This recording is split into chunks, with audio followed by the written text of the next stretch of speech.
Я хочу принести извинения нашим зрителям и в целом белорусам, потому что мы с Олей почему-то сосредоточились на том, что полощем наших демократов туда и сюда. Хотя на самом деле важно полоскать режим. А для того, чтобы его полоскать, Олечка, не полоскать, не приласкать, а для того, чтобы разобраться, что там происходит, мы пригласили к себе эксперта. Человека, спикера, журналиста, я считаю, политолога, который хорошо во всем разбирается. Виталь Цыганков у нас на связи. Некий переворот там будет здійснять Европа, Польша, ну это у першую чаргу Польша будзе здійсняць пераворот у Беларусі, і тут уже об гэтым кажуць і прапагандісты, в асноўным расійскія прапагандісты, і нават нехта там з палітычных прадстаўнікоў Крамля казаў аб гэтым. А што гэта такое? Ці сапраўды пагоршыліся адносіны між Лукашенко, Крамлём з гэтым запрашэннем у Савет міра, і вось Лукашенко ў Вашынгтоне, Пуцін не, можа наадварот, гэта вельмі добра для Пуціна, таму што Лукашенко разглядаецца як, так скажем, адзін з перагаворшчыкаў Пуціна. Нават Лаўроў ужо крыўдзіцца на Лукашенко, што ў яго там менш па Расіі нейкіх выступаў і правоў прадстаўляць Расію, чым у Лукашенко. Што гэта такое? Давайте крыху пра канфлікты, пра 30-х.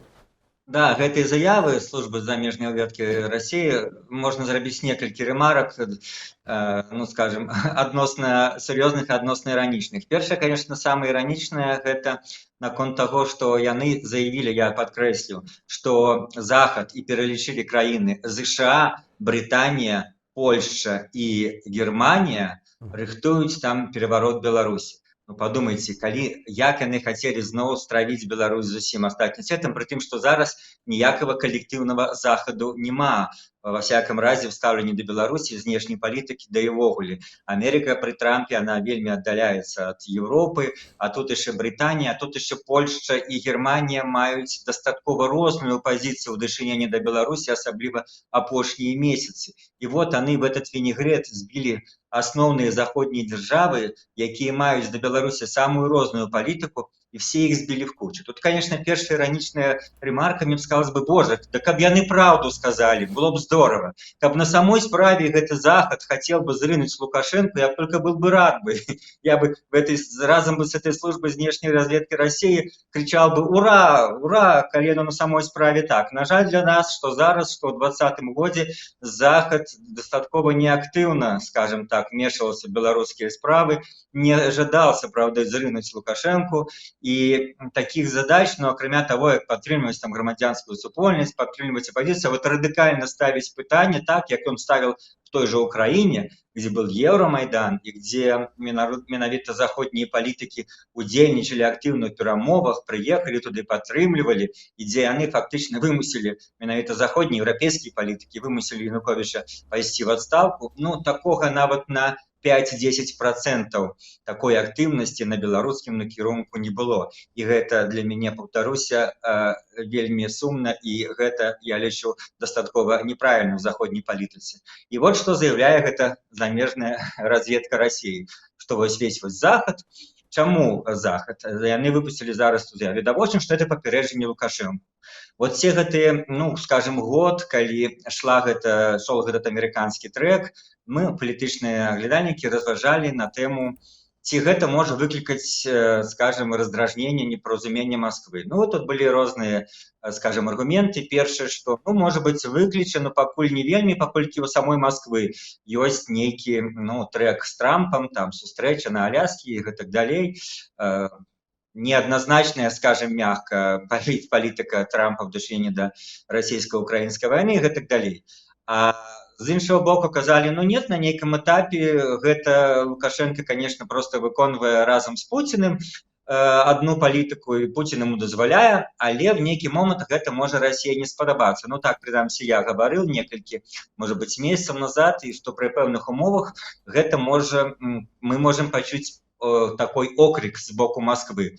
Давай ты там не задирайся особливо, не заходь далеко в своих этих адносінах з Захадом. И вот мы его почули.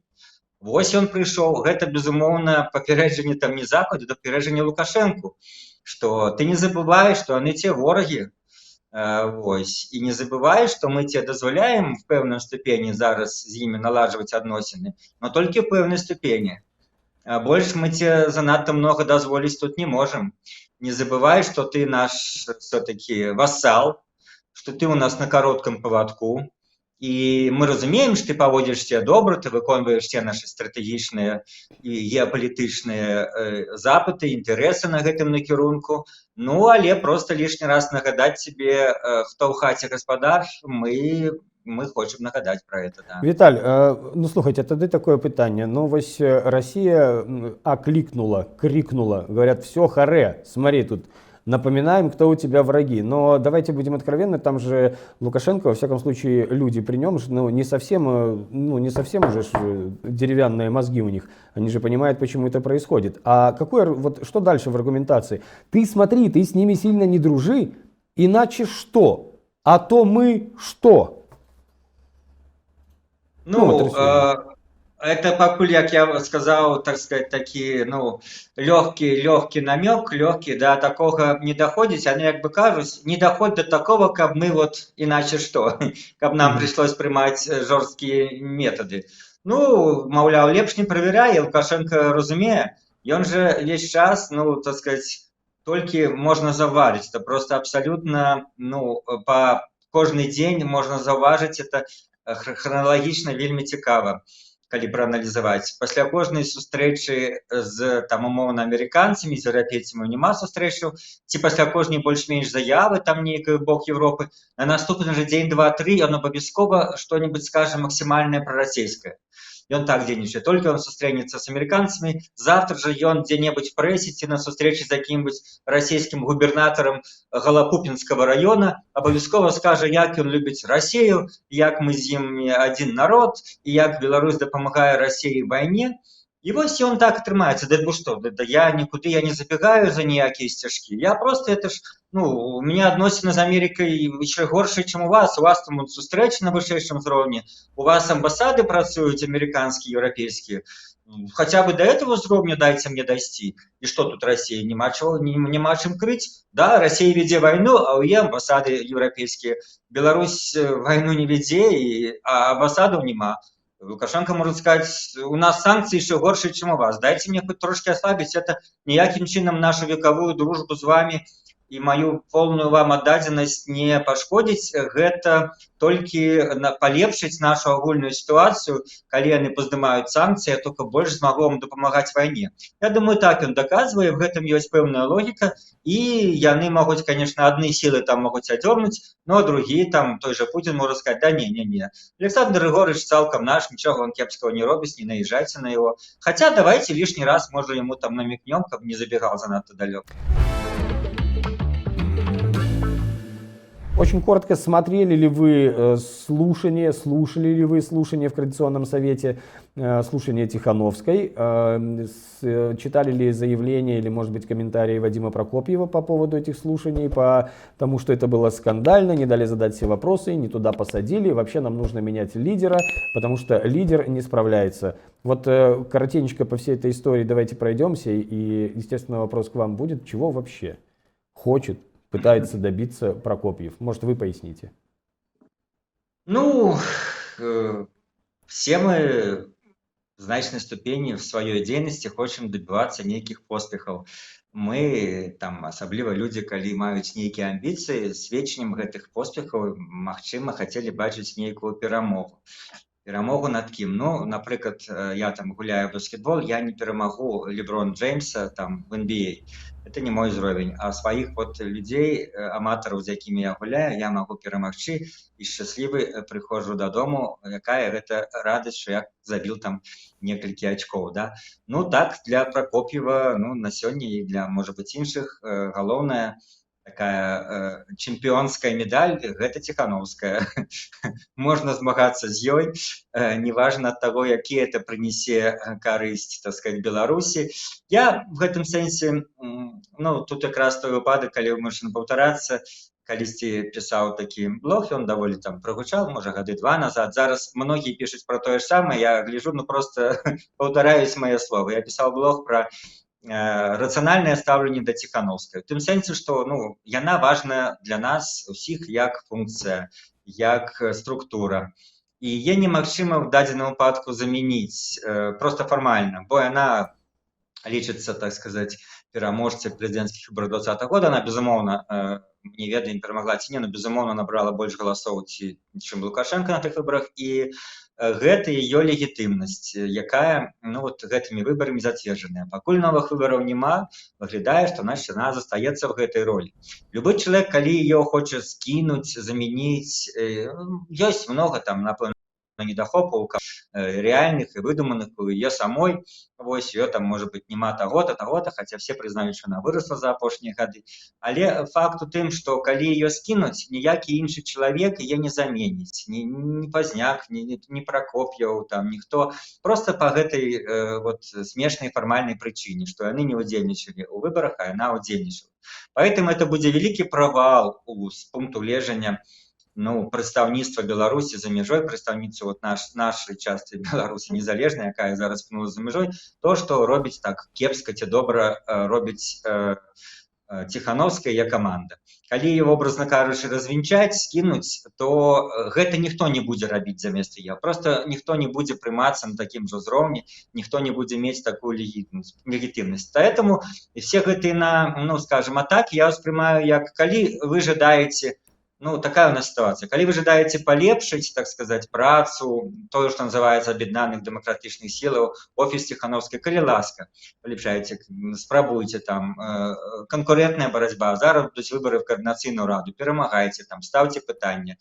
Але калі вы хочаце, так сказать, ее просто обнулить, скасаваць, как это, заканцеліць, то мое стаўленне такое. Гэта, вы можете хацець, але гэта не прынесе карысць Беларусі, беларускаму дэмакратычнаму руху, вот по тых самых фармальных прычынах. Таму маё стаўленне вот без эмоцый, калі рацыянальна, оно выглядае приблизно вот таким чынам. Виталий, я хочу в дополнение к этой теме продолжить. Мария Колеснікова наконец-то дала интервью нашим белорусским СМИ независимым, да? И интервью состоит из двух частей. Одна как бы вроде позитивненькая, где она признала, что наконец-то вот Крым — это Украина, она, оказывается, все 12 лет об этом знала, и войну начала Россия, она об этом тоже узнала в тюрьме 24 февраля, и что да, Путин агрессор, плохо, что с нашей страны заходили войска. Но есть вторая сторона медали, то есть вторая часть интервью, где она говорит: я не понимаю, почему с Путиным общаются, а с Лукашенко нет. То есть есть российские посольства, там, с Путин какой-то типа договоренноспособный, как это, да?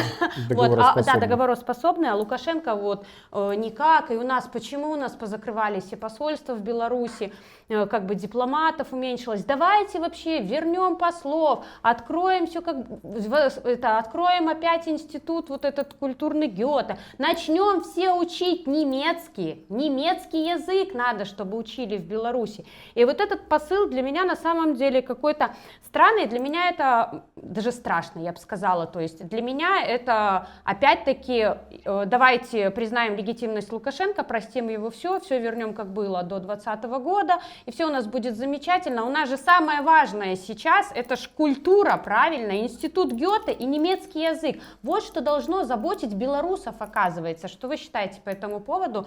Простите, у меня просто только возмущение по этой части интервью. Цікавы ваш погляд, не могу сказать, что я его цалком подзяляю, в тем сенсе, что, все-таки она казала не только там про институт Гёте, и это была як некая информационная такая, крючок, зачепка, а больше менавіта про сам процесс диалогу с Лукашенко. Да, про это вы так само сказали, про это можно говорить.